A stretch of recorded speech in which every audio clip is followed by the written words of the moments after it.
Week in an hour on BBC One. First, there's plenty to discuss for tonight's Question Time panel. Tonight we're in Bristol and this is Question Time.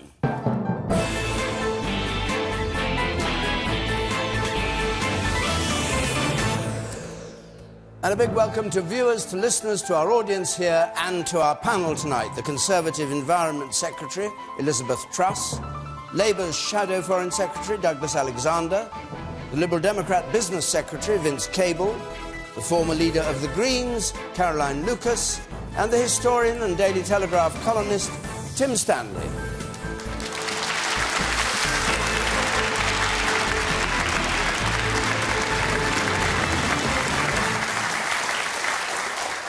And as ever, if you want to text or tweet our hashtag BBCQT, you can follow us at BBC Question Time. You can text to 83981, push the red button to see what others are saying. If you did that last week, you saw they were saying nothing because we had a glitch. But I hope it's working tonight. Let's go on immediately to our first question from Patrick Lynch, please. Mr. Lynch. Following the Miliband Fallon spat, at what point do the parties stop slinging mud and start selling themselves? Yes, this was the Secretary of Defence writing actually in the Times today, I'll just quote it. Remember, Ed Miliband stabbed his own brother in the back to become Labour leader. Now he's willing to stab the United Kingdom in the back to become Prime Minister and put our country's security at risk. The issue being, of course, whether he would give way to the SNP over Trident if there was a coalition. So what do you make of it, Elizabeth Truss? Well, I think that Michael Fallon was absolutely right to say what he did this morning. The fact is there is a serious issue at stake here. We have the SNP who are saying that Trident, or rather not having Trident, is a red line for them and that they will not sanction that if they are part of a government. We know that the Labour Party would need to get an extra 69 seats in order to get a majority. It's very unlikely that they'd be able to do that without SNP support. We also know there are issues of trust and issues of credibility. We are talking about somebody who is going to be leading this country. We've seen David Cameron successfully lead on the world stage, take those difficult decisions. We've got a Labour Party who can't decide whether they want 3 or 4 Trident submarines. They change from one day to another, and I think it's very important. But further to that gentleman's question, there was a study today done by YouGov questioning people about the positive of each campaign. And in fact, the Conservative campaign was shown to be the most positive campaign in terms of public opinion. And we have been campaigning very positively about the jobs record we have, creating 1,000 jobs every day. Hold that. No, hold on. Our apprenticeship programme, our education programme. Wait a minute. So it's right to highlight somebody's character, but it's wrong to say that we haven't been putting forward lots of positive policies, because we absolutely have. But election campaigns have to be about both of those things, because people are making a choice ultimately about whether Ed Miliband or David Cameron should be Prime Minister. Why do you support the idea that Ed Miliband is willing, I quote, to stab the United Kingdom in the back, which was the remark that obviously objected? Well, I think there is a serious question, and I think Michael Fallon was absolutely right to raise that, about Ed Miliband's character, whether he has the leadership qualities to be able to lead this country. All right, Douglas Alexander. Honestly, I think it was embarrassing rubbish that we heard from Michael Fallon this morning.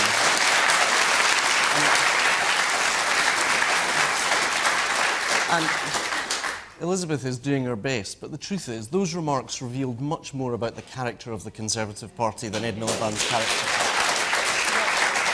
I'd also say, in the context of an election campaign, the British public deserve better, but those remarks would not have been made by Michael Fallon if they hadn't been sanctioned at the highest level of the Conservative campaign. These things don't happen by accident. It wasn't an off-the-cuff remark. It was an article that was published in this morning's Times.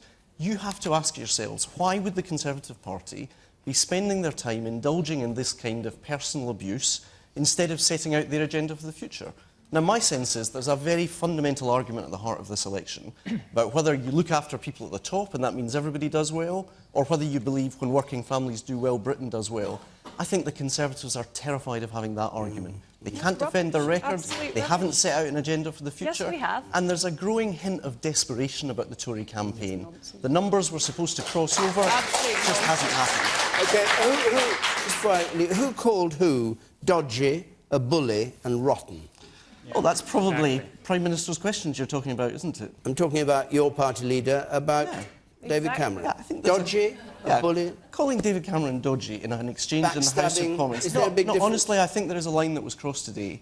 The idea that Ed Miliband, who is a son, a husband, a dad, wants to stab the country in the back and doesn't want to keep the country safe is just... It's offensive rubbish, All to right, be honest. Tim Stanley. And I think most people feel that. I think decent Conservatives feel that, incidentally. I'd love to know where you draw this line on insults. Exactly how offensive do I have to be before we both agree that this is wasting everybody's time?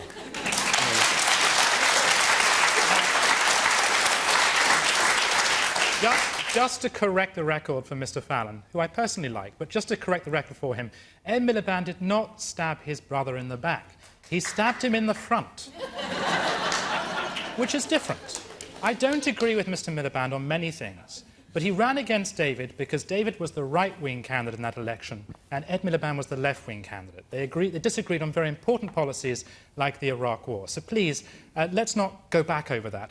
Likewise, the idea, as has been mooted today, that he is Vladimir Putin's choice to run the country is absurd.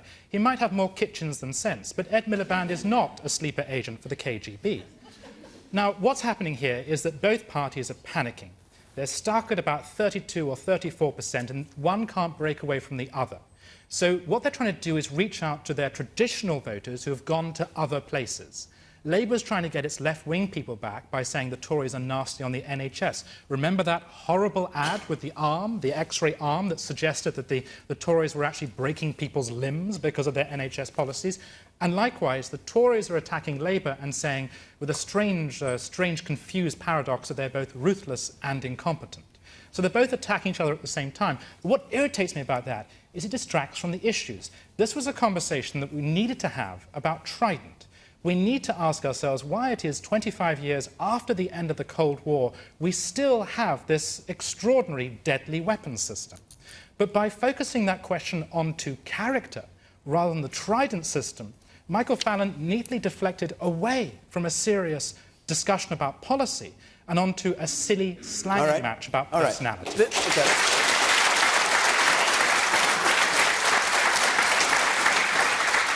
Vince Cable, perhaps you'd like to talk about the serious issue and whether Fallon was pointing to a serious difference between Labour and Conservative and indeed the Liberal Democrats on Trident. Well, there is a serious debate. I mean, I do think that his comments were vulgar and nasty and utterly, completely counterproductive.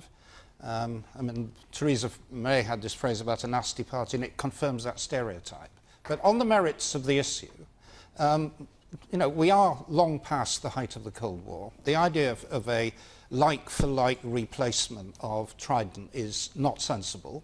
And the view my party takes is that we do need to have a minimum deterrent. The world is a dangerous place. And the debate needs to be around what that minimum deterrent is. And we've put forward a proposal that you do not need 24-hour circulation of the globe in constantly 24-hour manned nuclear submarines. You could deal with a smaller force, fewer missiles, and in the process contribute to the process of multilateral disarmament that we should all be engaged in. You know, we need to make the world a safer place. And that's where the argument about Trident should be pitched, somewhere between the obsolete idea that we need Trident in all its former glory or complete unilateral disarmament. Right. But neither of those are sensible positions. But there is a debate about exactly where you should be between those two. I'll come to you, Liz Truss, in a moment, but Caroline Lucas. Well, I think that this shows just how desperate the Conservatives were. I agree with everything the others have said about this being about scaremongering. It was a disgusting thing to say. It was insulting to the intelligence of the British public. But I think it also shows just how out of touch the government is. I think it's basically in a Cold War time warp where it seems to think that if it talks about Labour, you know, apparently being soft on defence by saying that it wouldn't necessarily keep Trident, they somehow think that that's going to be a vote winner. It isn't actually. People want to get Trident now. The polls demonstrate people want to get rid of Trident. That is what we should be doing for moral reasons, for economic reasons, and indeed for legal reasons as well. I agree with Vince that the question needs to be how do we keep ourselves safe?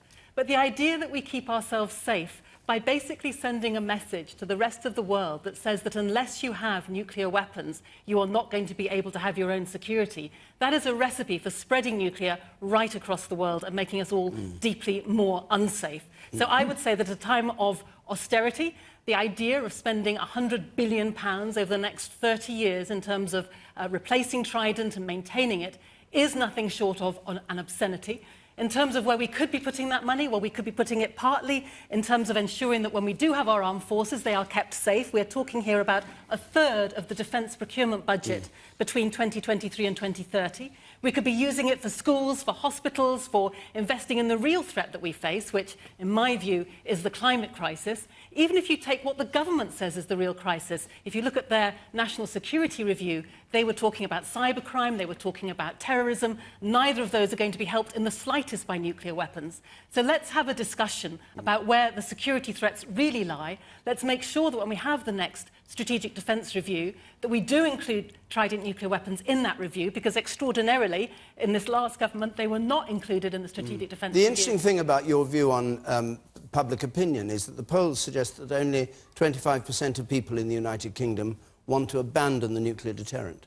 You claim it's not like that, but that's what the polling shows. Well, I think the vast majority of polling shows that a majority of people are happy to get rid of nuclear weapons. And particularly if you position it in the perspective of austerity, do you want to spend £100 billion? And that is going to be the decision that's going to be made next year. Are we going to commit ourselves to spending £100 billion on this? Over how many years would that be? Until 2030. And how much is that a year?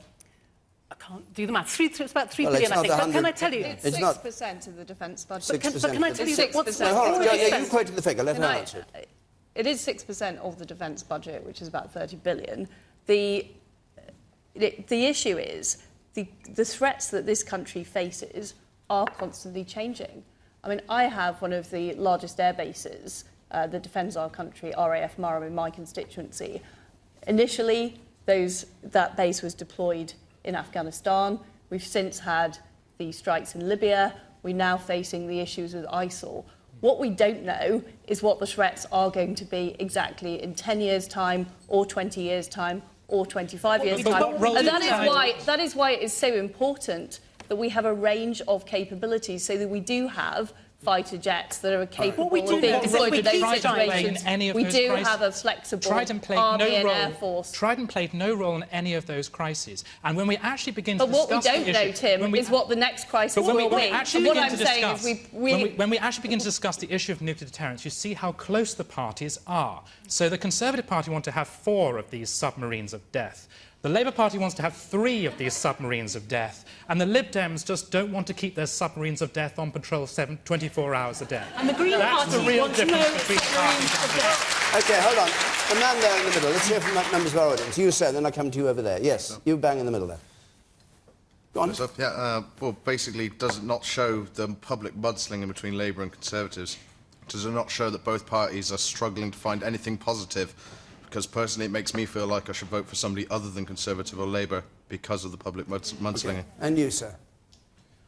I'm just fed up of all this mudslinging that goes on. Why can't the politicians actually debate and tell us what's going on so we can make an informed decision? Luckily, that's... We learned nothing about Trident at all today.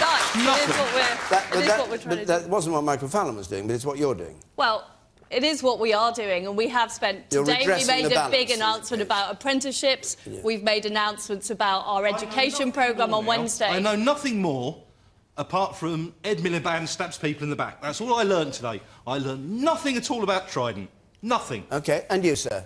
The reason Labour and Conservatives won't talk about anything about, like as you said, there's a lot of mudslinging, because they have no policies. It's the same every election. That all they want to do is argue with one another. It's like they're singing off the same hymn sheet. That's why we need other parties to come in and give us a chance, to broaden the scheme here. Well, who would you bring in? Well, I mean, there's, without being offensive, for me, the Greens live in a fantasy land. But I'd bring in some other parties. Obviously, the Liberal Democrats, we thought they'd change things. They didn't. There's parties such as UKIP. I don't know, but all I know is this debating that goes on, we get nowhere with it. It's the same every election. So you want more parties... And less arguing, more policies. OK, and you in the second row here. Of course, both the major parties have policies. All you have to do is actually read and listen.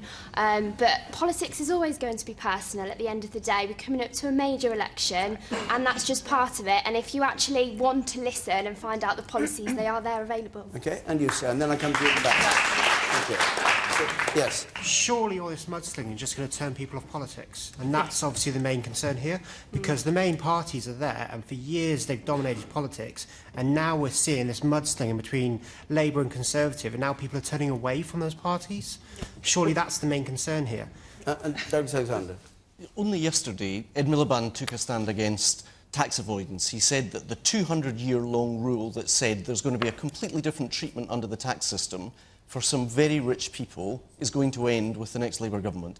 Now, in that sense, that seems to me a vital issue. I think most people feel everybody who lives here, who works here, who is settled here, should play by the same rules and should face the same tax rules. Right. That seems to me a fundamentally different approach to this election than the kind of mudslinging. All right, I'll come to you. Hang on a second. Let's have a question on this from Caroline Parsons, please, who has a slightly different take on it. Yes. Was Ed Balls right about the status of non-doms in January, or is Ed Miliband right about it now? So, in light of what you've just said, Douglas Alexander, Ed Balls, as Shadow Chancellor, said it was a mistake to abolish non-doms. No, he didn't. Have you got the quote there? Yeah, I have got the quote. OK, yeah. would you read the whole quote? Yes. Because what the Tories did yesterday was to edit the video clip of what Ed said. What Ed said was if you abolish non-doms immediately with no provision for people who are temporarily resident, for example, students who come to Bristol University to study for 3 years, there would potentially be a loss of income, because we, when we were in government, introduced a fee for non-doms here in the United Kingdom. But since that, we've been looking at how we can actually deal with the anomaly, whereby about 150,000 of the richest people in Britain pay no tax on their earnings outside of the United Kingdom.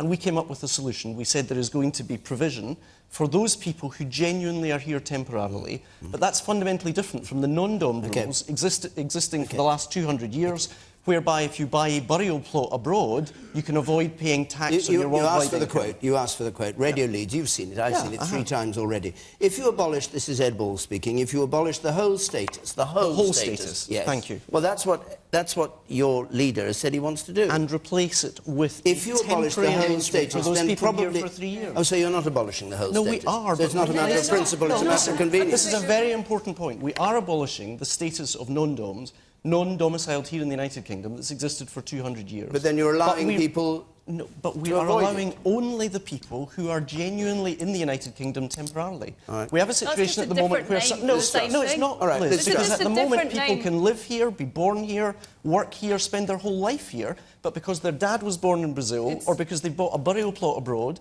they can avoid paying tax. That's not fair, and it's not right. You mean everybody in this audience can buy burial plots abroad and then be a non-dom? Exactly. That's not true. It's crazy. That's not true. That has been used as a criteria to secure non-dom status. The fact is, the Labour Party said they were abolishing non-dom status. It turned out that 60% of all of the people currently claiming that status would not be affected by the policy. We then heard the Shadow Chancellor saying it would actually make no money, and we heard the advisor, who turned out to be a Labour Party member, admitting that it might not make any money. Are you against this it? is gesture. This is gesture Are you politics. against it? You've heard the argument we tonight. are It's been in exposed over the last We are day. in favour of raising more taxation for Yeah, but that are you in group of favour of individuals, abolishing which is what why Douglas we're Alexander's charging a described? fee, and it's why we've raised far more money under this government than they raised under the previous What about government. the principle? But what That's I'm not in hang on a favour... second. Can I just say, no, what I'm hang on a not in second. favour... No, you can. Of course, you can say anything you like. Excellent. But may I put the question to you? What Ed Miliband said was the principle, the moral principle, was what was at stake here. What I'm not in favour, David, is cutting off your nose to spite your face and actually finding that we're raising less money through gesture politics than we could by charging fees. And we have charged fees, we've made far more money. Okay. And in fact, I just want to challenge what Douglas was saying earlier. If you look at who has paid for deficit reduction in this country, the IFS has confirmed that it's the 20% richest who have paid the most towards deficit reduction. The bedroom it's tax? absolute nonsense. Hang on. We're not talking about the taken 20% richest. Can't we stick... I rather sympathise with the man who said, why can't we get clear policy? He wasn't talking about the 20% richest. He was talking about non-doms. Vince Cable, what do you think? Are you in favour of this abolition or not? Well, there are some things we should abolish. I don't know whether people are aware of this, but you can classify yourself as a non-dom, which means that you don't pay tax as British people on your international income. But what the most pernicious thing about it is that you can pass this on a hereditary basis. So if you have a grandfather who is a non-dom, you can pass this on and get tax-exempt status. Through the meal It's line. quite extraordinary. So that should certainly be scrapped. The issue here is, do we attack this as some evil principle, or do we take it as a pragmatic? How do you get more money out of these people? I think there is an issue of principle. I mean, very few other countries operate in quite such a generous way to operate, offering themselves essentially as a tax haven. But in practice, I mean, I am in favour of getting more money from them. Okay. I mean, I raised this issue almost a decade ago when Gordon Brown had instituted an inquiry into non-doms and decided that was nothing useful could be done about it. And that's the storm of interest at that time led to the levy, which is now imposed on noms. And we have steadily raised it. Certainly my view would be that for people who've been here a long time, they're not just short-term expatriates, they should pay significantly more. And we're arguing 150,000 levy, but we should certainly stop this nonsense of people classifying themselves as tax exiles, as non-dom, and passing it on to their kids. Okay. That is absolutely outrageous. All right. And just before I go, you presumably agree with him on that, do you? Well, I think... No, do you agree or not? Well, what we are doing... I tell you why I ask you. What I'm saying is that I do think we should continue to look at ways of tightening up the rules and improving the situation and raising more finances. Because we're not ruling that out, but what we are saying is we're not going to just ban the status and end up not raising the money. That would just be pointless. The reason I ask you is, you said of Vince Cable, he's so reasonable and so plausible, he could make eating babies sound an entirely rational thing to do. That wasn't you. I never said that. No, that was... Do you agree with him? You have to own up. Do you agree with him?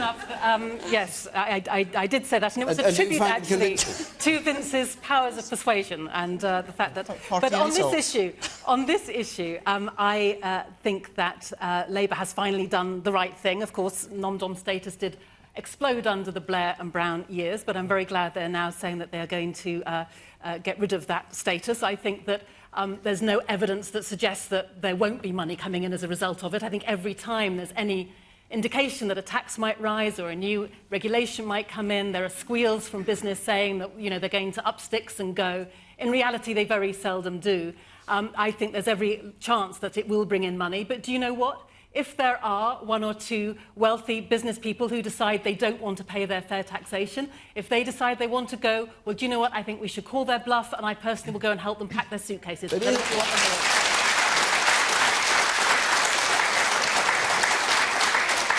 sounds as though it's not for you a big issue about tax, it's just an issue about morality and proper behaviour. It's about justice. I think it's absolutely wrong to say to people that they should be paying a smaller amount. But can I just say one other thing about the word tax? Let me hear from this man, then I'll bring you in again. The man here.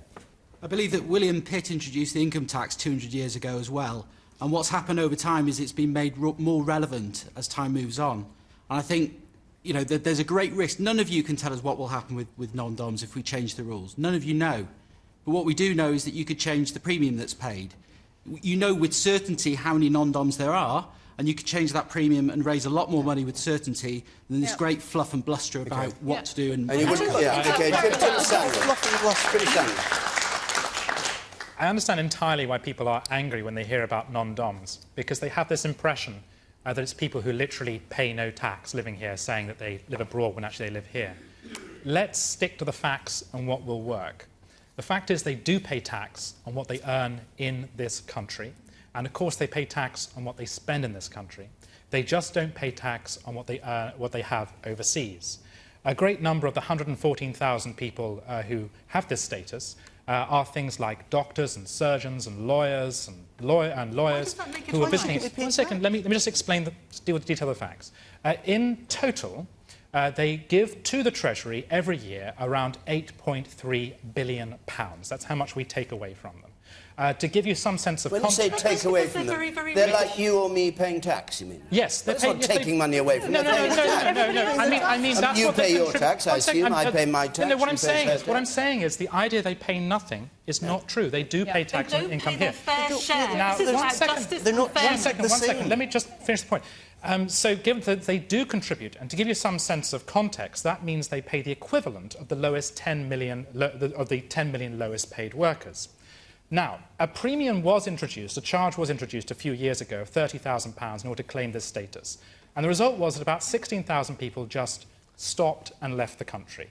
And it's very likely What's that your evidence for that? if you introduce, because that's the number that it fell, the number of people who were claiming non-dom status fell after that charge was introduced. Right. So if you do this, there's a very good chance you'll drive people away. Now, I understand, as I said, I understand the anger, and I understand some of the perhaps confusion surrounding this issue. But put it this way. Britain survives and it competes because it has a low-tax, low-regulation culture. And it attracts people to come here, invest here, build industries and spend their money here. And the money they spend does get taxed, and it is spent to prop up our hospitals and our schools. If you chase people away by hounding them like this, you will hurt the poorest as well. OK, well, let's just deal with it. All right, wait. Hang on now. I'll just come to you, and then I'll come back to Douglas Alexander here. Well, briefly, I was just going to say how depressing it is that particularly the Tories have boiled this down to money. You know, and I tend to agree with Caroline and Douglas, is that some things in life are just dodgy. Yeah. And it's best just to get rid of them. No, you can't do anything at all for a moment. I just want to bring Tim Stanley's remark to the table. He said 16,000 people out of 116 it is now, I think, non-doms. So it was 116 higher than that. 10%. Yes. 16,000. They introduced a 30,000 charge. Went for 30,000. They disappeared. They All right. disappeared off If the it's tax. now abolished, Douglas Alexander, how many do you anticipate will leave? Of people that he describes as crucial to developing business here and keeping London thriving and all the rest. The only reason that people are here in our country is to use Britain as an offshore tax haven, then I think you've got to ask a pretty fundamental question about what they're contributing to the United Kingdom. The they truth pay is, tax on what they earn if you are, they pay tax if you on are what an they entrepreneur, earn if you are a surgeon, if you are a professor, then you are welcome in Britain, but play by the same rules. There is a fundamental issue of fairness. If all the rest of us pay our taxes, why should we continue to have a system which says there are special privileges for exceptionally rich people through antiquated rules? We have to deal with this. I think one thing that's missing, if we think about real people, right, there are the billionaires who are in this category, the Mittals and the Abramoviches. Now, you can speculate as to whether they're all going to run away to Switzerland or Monaco, I have no idea. But what they cannot do is to take their property with them. And many of these people live in multi-million properties in London, which carry probably less council tax than you people pay in the audience. And that's why, if you're dealing with real wealth, for people who are internationally mobile, you have to have a rebanding of council tax. All right, no, sometimes called that's a much better way. This is not just about incredibly rich people. Because they are paying less tax, everybody else in the country ends up paying more tax. Okay. That is not fair. What we're talking about here, though, is trying to get people to trying to raise the overall amount of tax from these individuals so that the rest of us, you know, so we're not putting the burden on OK, now hold on, everybody. And the fact is, the previous Labour government raised tax by £2,000 per head. The woman there. Yes, you. You had your hand up, didn't you? You were shaking your head. No? Yes, you. Me? Yes. No, the guy in front did. It was a guy in front. I thought his arm belonged to you. OK, guy in front. Let's hear from you. And then I'll go up there. Yes. Douglas Alexander has used the word fair many times this evening. I'm just curious, if a Tier 2 migrant who works, lives, pays taxes, and is proud to be domiciled in the UK can't vote, how is that fair? We're talking about rich people who don't pay tax and have political rights. But there are a lot of people in this country, non-EU migrants, who pay tax and are proud to be here and contribute to society and are not allowed to vote. Do you think that's right and fair? Are you one? Yes, I am one. What are you? Well, I'm North American, if you couldn't tell. Douglas Alexander, briefly, and then I go to you, and then we'll move on. I think there are two issues which you very reasonably collide. One is your right to vote in this country, and secondly, your responsibility to pay tax in this country.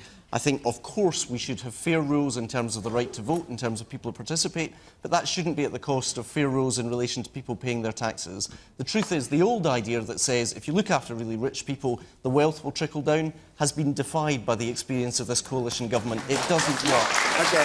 Look, I go to the woman in the second row from the back with spectacles. Yes. Perhaps these 16,000 people that left and decided not to be non-DOMs anymore decided to have a conscience and actually paid up. Exactly. But they do pay up. They don't pay fairly. Can I just say this about something about it's all very well to say that the trickle-down doesn't work, but do you want no wealth creators? No people with wealth coming back? Say one thing. Well, the one thing I want to say is that there is a much bigger issue about tax avoidance here and tax dodging, and there is a huge campaign that's being run right now asking for the next Parliament to put in place a tax dodging bill, an anti-tax dodging bill. And what I would like to do is to ask people around this table whether they are actually also going to support that, because the level of real tax dodging that's going on is, if you take HMRC figures, it's around 37 billion. If you take other figures, it could be as high as 120 You're billion. talking about legal or illegal avoidance of tax? I'm not quite sure what you mean by tax dodging. It's I'm putting the two vulgar together. expression. So I'm putting the two together. You'll get rid of ISAs. So you'll get rid of ISAs. You don't approve of ISAs. I don't think that's being covered in the campaign I'm talking about. It would be if you had your way. That's a form of tax avoidance. It's not. All right. It's not what we're talking about. Okay, let's go on. We know what we're talking about, and it isn't that. Let's go on. Oh, by the way, we're going to be in East London next week, West Bromwich the week after. If you'd like to come and join in Question Time, there's the address on the screen there. Let's take this one from Victoria Ashton, please. Victoria Ashton. Was Tony Blair right to have involved himself in the EU referendum debate? Tony Blair, who surfaced in the campaign, a lot of stuff about the campaign, obviously, because we're right in the thick of it. Tony Blair surfaced to say that having a referendum, as the Tories proposed in 2017, would be a disaster. Tim Stanley, was he right to involve himself? I suppose that's a kind of political question as well as... Sorry, Victoria, let me just ask you, what's your view? Do you think it was good politics or bad politics or what? I just think it seemed a little bit like a last resort, a little bit desperate for him to sort of come out of the woodwork and give his opinion on this particular issue. OK, Tim Stanley. The problem with Tony Blair is that if he didn't come out and endorse Labour and show his face, people would say, why is he hiding? So he's damned if he does, he's damned if he doesn't. My advice would be that if Tony Blair advises against something, it's probably something we ought to be doing. And in this case, I think a referendum is a necessity. Now, Tony Blair talked about risk, and I think it's undeniable that by 2017, whenever it happens, if a referendum does happen, it will have some effect upon the markets. That's undeniable. But there are also risks involved in not having this referendum. There's a risk of Britain continuing to be tied to a trade bloc which is in decline, continue to be tied to a bloc which is undergoing such incredible internal pressures, as we've seen with Greece. But also there's a risk that the people will revolt. Across Europe, we're seeing the rise of a Eurosceptic movement, some of which, precisely because it's been suffocated, is finding itself expressed in the most unpleasant far-right movements. There is a democratic problem here, not just an economic one. And we're talking about moral principle earlier. Sometimes you have to say, well, regardless of cost, yeah, I agree. Sometimes you do have to pursue something because it's right. And even if there is an element of risk involved, I think it's absolutely right that the British people, especially my generation who've never been asked, finally have a say on whether or not we stay in the EU.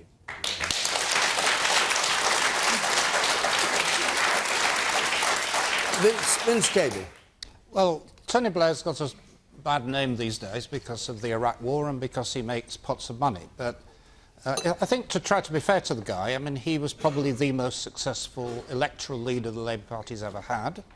And I remember, because I was there, that when he stepped down after 10 years as Prime Minister, the whole of the House of Commons stood up and gave him a standing ovation. That was relief. So we should... On the Tory benches. So it wasn't actually, but yeah. Let's take seriously what he's trying to say. I mean, the serious point, he's arguing that it would be massively disruptive for the country.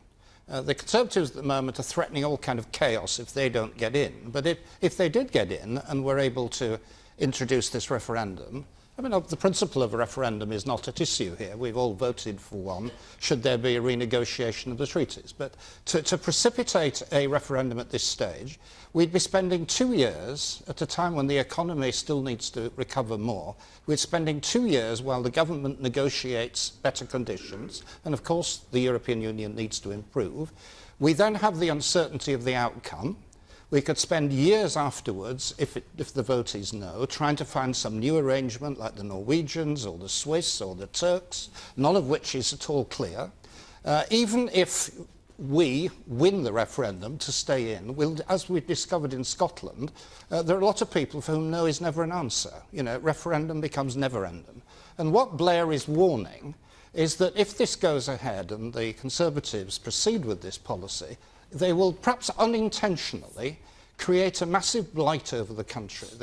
Investment will stall, jobs will suffer, and I spend my life talking to leading manufacturers in the country who've based their whole decision to be in Britain on the fact that we're in the European single market.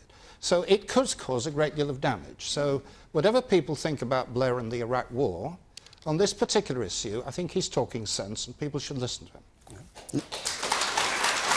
Yes, you. So I think my question leads on quite well from what Vince Coble just said. I'm a criminology student at the University of Gloucestershire, and given that Tony Blair could still sort of be up for war crimes with his involvement in the Iraq War, and I appreciate you've just said that, should any of the politicians be giving him any airtime or associate with him at all? Until All right, Douglas Alexander, should anybody be associating with him at all? Perhaps you directly answer a question, and then we'll come back later to the EU. Well, listen, everybody, yourself included in the audience, I sense, not just in this room, but probably across Britain, have made up their mind about Tony Blair and the judgments that he made when he was Prime Minister of the country. And in that sense... You had three candidates, Labour candidates, who refused his money, didn't you? No, that's what I'm saying. Everybody has made up their mind, some in favour, some against. But the truth is, he was not asking us to relitigate 2003 or 2005. What he was talking about was a very fundamental choice facing the country. And he did so as a Prime Minister, as Vince acknowledged, for 10 years, who sat in the room representing Britain at European summits. And to that extent, I do think he has a unique perspective. And the fundamental question he was posing was whether it's in Britain's national interest to walk away from the European Union or to engage. And in that sense, I do think that's a really important issue, not just in this election, but for Britain in the coming years. Ed Miliband, our present leader, has made very clear that he sees reform within Europe, not exit from Europe, as the right course for our country. And I believe that profoundly. I think there was an old argument about peace in Europe, which explained the European Union's establishment. There has been a continuing argument about prosperity in Europe and why it would be crazy, frankly, for us to shrink our home market from 500 million consumers to just 60 million consumers. But there's also a new 21st century argument about power in this world. Are we honestly wanting, when we're in an era of countries the size of continents, countries like China, 1.4 billion people, to say that somehow we would get a better deal for British manufacturers if we sat down across from the Chinese as 60 million people rather than as the largest domestic market anywhere in the world? How do you distinguish... Sorry, yes, you go on. Can I just say thanks for your answer, but I think you missed the point that for someone who is still up for possible war crimes, do you think you should be associating with this man? And I know you shake your head, and I won't name any footballers' names, but if it was footballing and something had happened, footballers get no airtime. We don't talk about them until they are proven innocent or guilty. So how come it's different for Mr. Blair? Because there has been investigation and inquiry after inquiry. Of course, the Chilcot inquiry is still to publish its evidence. We wanted that inquiry out before the election. But the fact is, I don't think Tony Blair is denied a voice in the public square on the basis of what you suggest are allegations made by some towards his conduct as Prime Minister. We have a rule in Britain, actually, you're innocent until proven guilty. Liz Truss. Well, I think Tony Blair has a right to speak, but I think he doesn't have a good record on Europe himself. He gave away $7 billion of our rebate. He said he was going to reform the Common Agricultural Policy. As the Minister who has to deal with it, I can tell you it's still not properly reformed. In fact, it's more complicated than there ever was. But I think there's a really important democratic principle here. I was born in 1975. People of my generation have not had an opportunity to vote on a part of our national life which is very, very influential in terms of the laws that we follow, in terms of our trading relationships, in terms of issues like migration. And it's really important that people are able to have their say. I want to see a much more competitive and open Europe. And, you know, Vince has been talking about stability, but the fact is the Eurozone has been one of the most unstable economic parts of the world. In recent years, we've had the issues in Greece, we've got issues in countries like France and Spain, because they've been tied into a currency regime that hasn't worked for the countries in those economies. And I think we do need to get a better Europe that is more democratic, that does have more decisions made at a local level. We have seen some policies reformed. Actually, the fisheries policy is a very good example, where we're now implementing the discard ban, so we're not throwing perfectly healthy fish back into the sea dead, which is what has happened before. But the Conservative Party is the only party that is offering people a referendum. David Cameron is the only Prime Minister that can deliver it. And I think it is really important that we do start to address this question, because what we know... Are there circumstances when you would vote to leave? Well, I am fully confident that David Cameron is going to do an excellent job of negotiating. Are there circumstances... And I do think that the European market... I mean, some Conservative politicians have sat on this panel and said that if they were asked now, they would say, yes, we should leave. Michael Gove said it 2 minutes ago. I think we can achieve reform, and I think the European market is very important. You're keen to but stay I think we need to look beyond Europe as well. And one of my concerns is that the previous government didn't do enough to promote trade with the outside world. Are you keen to stay in the European Union? I'm keen to be in a reformed Europe. Right. But I'm not going to prejudge. Which is what he says. I am not going to prejudge. What he says Ed Miliband wants. I'm not going to prejudge. Isn't that exactly what you said, a reformed union? No, the difference between me and Ed Miliband is Ed Miliband would stay in whatever. I want to see what the deal is on the table. So there are circumstances Listen, David Cameron didn't wake up with a sudden democratic impulse to trust the people.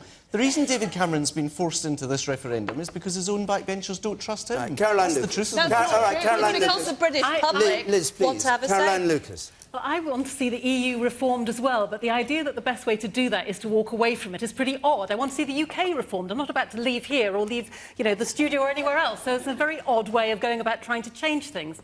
I think that, the fact that it was Tony Blair was rather unfortunate. It was a distraction at best, and at worst it completely undermined the argument that he was making, because he hasn't got a great record on this, or indeed on Iraq, or listening to democratic views. And it was interesting, of course, that he was making the case that we shouldn't have a referendum.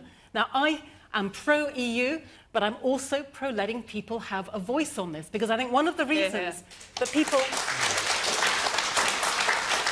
One of the reasons that people are so angry and resentful about the EU is because they feel as if it's a project that's being done to them. They feel that their own voice isn't being heard, and they're not part of that whole process. So I think it is right to give people the right to have a voice on that. We shouldn't be afraid of that, but it does mean that those of us who are pro-staying in a reformed EU and staying in to reform it need to make that argument far more verbally, passionately, and with a lot more vigour than you ever hear at the moment. Why do we let the voice go to Nigel Farage and his mean-minded, backward-looking UKIP, the fear-mongering ideologues of UKIP? Why do we give them the floor on the EU, and we don't have enough people around the other political parties who are saying passionately that the EU is vital to our security, to our prosperity, you seem to be doing all right yourself. So, well, I would challenge the others around this table to make that case far more strongly.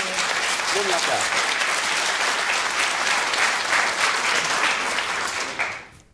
You talk about how David Cameron is saying that we should have a referendum on the EU, but he also promised that for this term that he had. So why should we trust him in anything he says? He promised what? Sorry. He said he'd hold a referendum on the EU in the 5 years that he's been Prime Minister. So why should we trust him? The Lisbon Treaty. Well, yeah, we are in a coalition, and I don't think our coalition partners are very keen on holding a referendum. That was not the reason, as you know. OK, what was the reason, Vince Cable? I don't know. I don't think he ever did make this commitment. Certainly, we were never asked to. On Lisbon, no. What we did Labour said they might have a Parliament coalition passed before it. laws, actually, on creating the conditions under which we could have a referendum, and Labour, Lib Dems and Conservatives all voted for it. OK, we'll come we to the issue of defined trust the in a moment. conditions under which a referendum would be the right thing to have, and where we could consult the British people, and the Tories have now broken away from that. Right, you at the very back there. Do you not find that a referendum is a very crude way of finding out what people expect from Europe? Well, it's very effective as well. It's a yes or no and answer. it generates the debate. I mean, what I noticed when I was in Ireland when they were debating the Nice Treaty, and what I noticed was that it got everybody talking about something as obscure as the Nice Treaty, which was an extraordinary thing. So I think if we did have that referendum, it would mean that we would have that debate, and hopefully in a way that sheds more light than we've had. Like the referendum on Scottish independence. I've just experienced the referendum for the last 2 years in Scotland. The idea is that good that thing? this is going to... Was that good? Of course, there was a democratic mandate for it. And everybody got very excited by politics. And we made... just let me finish. We made our decision But the truth is, as Vince says, the idea that that resolves the issue in the minds of every person in Scotland, of course, is not true. Those who passionately disagreed with the decision that Scotland reached often still hold that point of view. So the idea that we will resolve this and it will go off the agenda, do you honestly believe Nigel Farage is going to pack up his tent and go home if he loses a referendum? Who are we kidding? The fact is this would engulf British politics for the next 18 months. I personally think to govern is to choose. You've got to choose your priorities. We've just made a different choice in terms of what the priority for Labour is. That is about making sure the recovery extends to working families across the country, rather than everything else being on pause, while for 18 months David Cameron tries to fundamentally redesign Europe, which would require unanimity from the 27 other members of the European Union. He's not going to get that. His backbenchers know he's not going to get that. Why would we want all of that engulfing Britain for the next 2 years when we should be getting on with delivering recovery? If the polls had shown that the Scottish people wanted to debate their independence, it would have been appalling for the powers in Britain to say, no, you cannot have that discussion because you know what, you voted Labour at the last election, whatever, you're stuck with what you're stuck with. Likewise, if people want to have the debate, it's extraordinary to hear a politician in a democracy say, therefore, we will not have that debate because we do not trust you to make the right answer. And what is worse, you might talk about it a lot for the next 2 years. Very clear. We have said, if there is a significant transfer of power from Britain to Brussels, there will be a referendum. But the idea you have an arbitrary timetable, that within 18 months in 2017 you will have an in-out referendum, I personally don't think it's the right choice for the country. When you say, the thing won't go away if we have a referendum, it'll come up again and again. When you had the Scottish referendum, we were told it was done for a generation. Now Nicola Sturgeon says maybe 2016 should reconsider. Is that what you have in mind? No, it's a very important point. Nicola Sturgeon was asked how long a generation is on a question panel in Dundee University. She said it was for 15 years. She's now in a position where, with her new members in Scotland, she can't admit to the fact that Scotland doesn't want another referendum. On 2 nights running, last night, the night before, she was booed by public audiences on television when she even contemplated a second referendum. But she's got a party membership who are desperate for a second referendum. Now, the fact is, it's for Nicola Sturgeon to justify and explain the incoherence of her policies. The point I am making is the idea that Nigel Farage will give up and go home if there is a referendum in 2017, I just don't believe But we're it's not the case. having the referendum in order to shut Nigel Farage up. No, I don't understand the point you're making. We're having it because the people want to choose who governs them. They want to have that conversation because they've been denied and there's a general it for so election long. happening in which we will choose whether the Let's priority is a referendum or a members of our audience. You, sir, in the blue shirt there, in the jeans. Yeah, I mean, everybody's going on about the Scottish referendum. I'd like to know why us, the English and the Welsh people were not asked about this decision. Yeah, well, you would be asked about Europe, though. Yes. Are you in favour of that? Are you in favour of referendum? Yeah, yeah, I believe so. Okay. But no one's just sort of like just willing to put forward. Like, I agree with like what you said, that us trying to get any reform from the other 27 members is absolutely pointless because they kicked us down so many times already. It's untrue. Well, sounds as if we know the way you'll vote. You sit up there at the back. Yes. No, the one man below you in open neck shirt. Yes. I think the problem with the EU debate is I think the frame of the question is wrong because, for example, EU reform is going to take a long time to achieve. It's not going to be achieved during the next Parliament when we want the referendum to happen, if that's what's going to happen. You think the timetable is too short? Yeah, I think the timetable is too short. So the question really is, do we want to have influence over how Europe is governed going forward? And you said at the very back there. We elect Parliament to make these decisions. The referendum is a distraction. Parliament is where the debate should take place. We elect MPs. Those are the individuals who represent us, and we should vote accordingly. OK. And just before we leave this subject, can you pick up the point that was made there by the man sitting there, that it takes longer than 2 years to negotiate these kind of things? You'll be forced to have a referendum before the negotiations are done. Well, we've already laid out the areas we want to see negotiated. So, for example, on migration and controls on migration, on issues like red tape. But I think the really important point, a number of people have said we get to vote on this at general elections.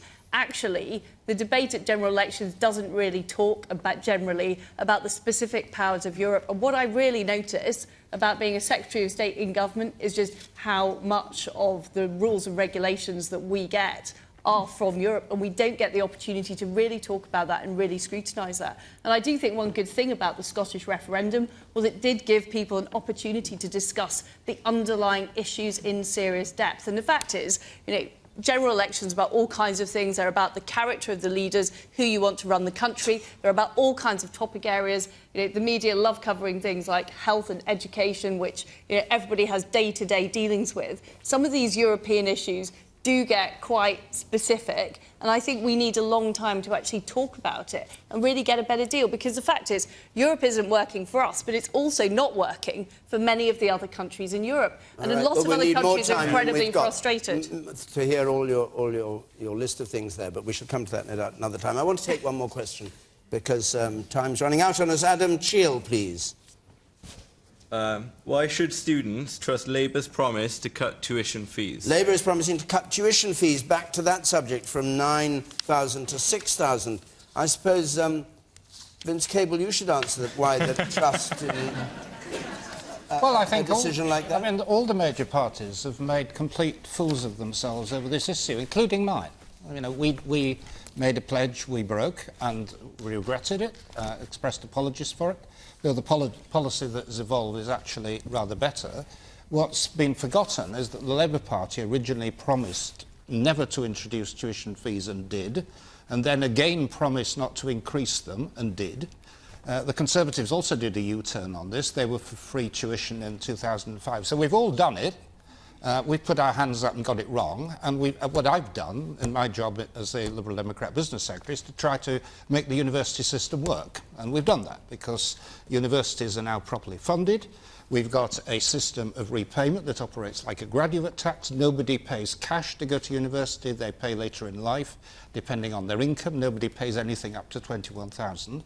Given the pressures that we had on funding, the only other alternative would be to drastically reduce the amount of money that actually went into universities, and I wasn't willing to do that.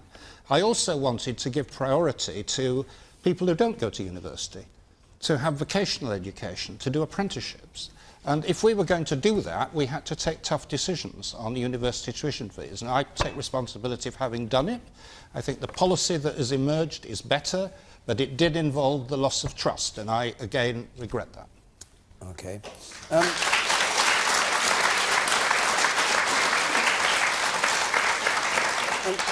And just on the sort of financial side of this, the fact that nearly 3/4 of people don't repay the debt in full, does that worry you? People are beginning to notice that the people borrow the money and then don't ever repay it. Well, it doesn't worry me. That's the intention.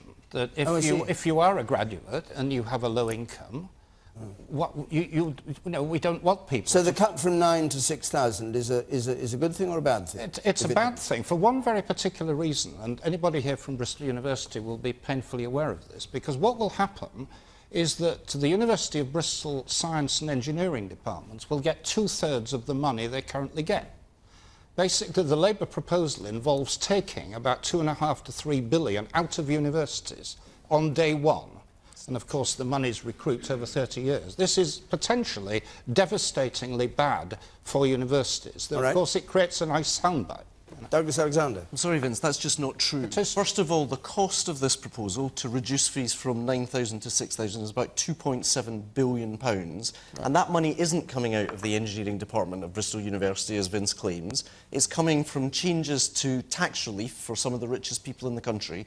We've been clear that this is fully costed, and the reason that we have done this is not just because we have to make sure, in a context of such distrust, that we're able to fully fund the commitments that we're making, but it's also because we all remember those placards that Liberal Democrats were signing with the NUS in 2010, and we are determined not just to have a better system of student financing in the country, but to begin the process of rebuilding trust. Because for a whole generation of people, they felt betrayed. And it is important in that sense that there is a political party that says, not only will we make it more affordable, but we will start the process of rebuilding trust in politics. But how do you guarantee that this tax money that you're raising goes to universities? It goes into the Treasury. Yes, and the Treasury is able to support higher education, as you well know, Vince. All right, the woman there in the third row.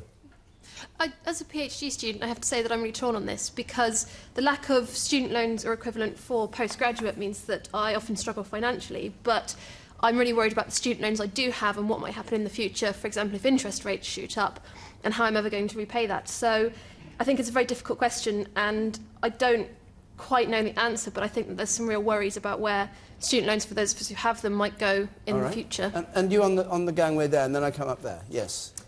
There's a lot of conversation going on about money coming out of people's pockets. It's about taxpayers, about hard-working families, Yes. about students. For me, what I'd like to ask, especially Vince Cable, is with business and how all of the government departments are run, why are you not looking at how you spend your money in your government departments? I've got lots of friends who work for the government who they go off to Newcastle on the train.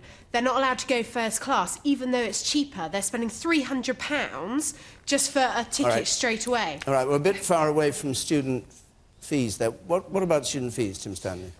Since they were introduced, the numbers of people going to university did not go down. They've actually gone up. Don't forget, it was Labour that helped to introduce them. So if anyone betrayed anyone, it was partly Labour that did that. But also, one thing I do like about this government is how they've adjusted the system to make it somewhat redistributive, which means that the very poorest people now get much better grants than they used to get, although actually the point about postgraduate study is very, very well made. On the question of trusting Labour on this policy, I think there is a black hole in their finances and what they're offering people that will bleed into the subject of how they afford things like the tuition fee cut. When you're relying on raising money to plug the gap, things like a mansion tax or this non-dom change, these are very small amounts of money. When you won't properly spell out exactly what you're going to cut, that again rightly makes people suspicious that you can actually keep those promises. Whatever happens after May the 7th, for the next 5 years, we're going to be living in a world of pain. And I think we'd all appreciate it if politicians were honest about what the cost of that will be and not make promises now that one suspects deep down they're probably going to reverse when they're going to go. Caroline Lucas, and I'll end with you. We've only got a minute or so left, so if you can keep it sharp, it would be good. With a minute or so left, I would say that we are right to be suspicious, given that Labour was the party that introduced tuition fees in the first place. I would also say that it's not much of an opposition to say, well, instead of having 9,000, let's have 6,000. Yes, I would prefer 6,000 to 9,000, but you know what? I would prefer to have a debate about what we actually think the purpose of education is and whether we really think it's just a private transaction that an individual buys, a commodity off the shelf that you are then saddled with for years and years to come, 30 years of debt. I know from speaking to students in Brighton that they are terrified about the level of that debt. And while it might not have put off some people from going to university, it's certainly put off people that I've spoken to from doing secondary degrees, for example, and postgraduate degrees. What we should be doing, I think, is asking business to make a much greater contribution to this issue. So the Green Party would scrap tuition fees. OK, you can't steal all Liz Truss's time. Yeah. Well, we'd scrap tuition fees and pay for it by a business education tax, because that is a much better way of ensuring businesses pay their way All right, too. Liz Truss. Can I point out that we now have more low-income students as a proportion going to university since we've introduced our new system, which is much fairer on those on lower incomes. What do you think of the reduction of the 9 to 6,000? And also, could I just say, we need to be aware of politicians making promises when all of the three major parties have signed up to 30 billion of fiscal adjustments, and they don't know how to fund them. Exactly. Said all the major parties. That's a lie. The Green Party is an anti-austerity party. Can I just interrupt? All right, no. Where are you going to get the money, Caroline? It's got to come from somewhere. All right, the final word from Douglas Alexander, that is a lie, pretty much sums up the way this campaign is going. We have to end, I'm afraid. Our time's up.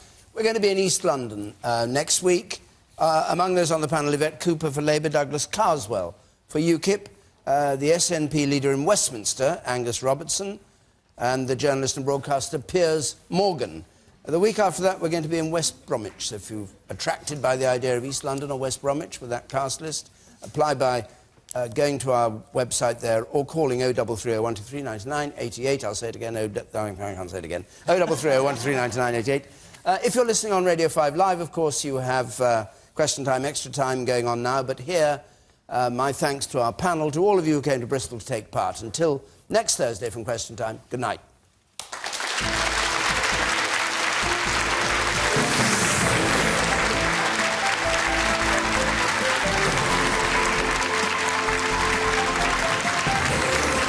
Singer-songwriter Pixie Lott looks at how political parties try to control their message for this week, next on BBC One.